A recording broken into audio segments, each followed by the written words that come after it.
done anything intentionally, and you know, it is not the first time it has happened, but it doesn't happen often that settlements happens in a potential doping sentence, which was probably a bit surprising for a few people. You know, when you look at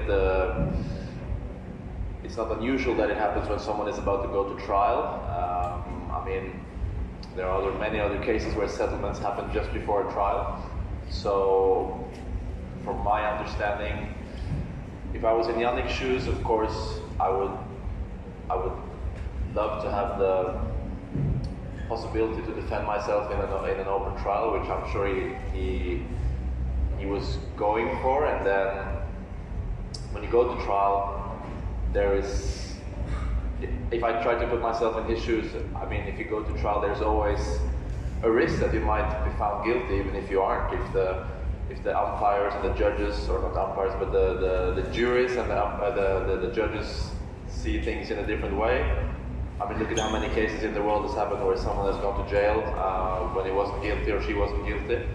So, I mean, there's always a risk that you might be found guilty even though you aren't. So, a settlement of 3 months is, or a suspension of 3 months was something that both were happy to do. Maybe not happy, and still I feel sorry for Jannik because he will be out. He will miss 4 out of 9 Masters thousands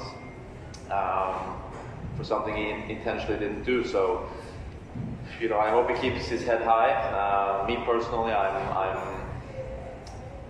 I'm always rooting for him, and I think it's a joy to watch him play, and I hope the 3 months go by quickly for him.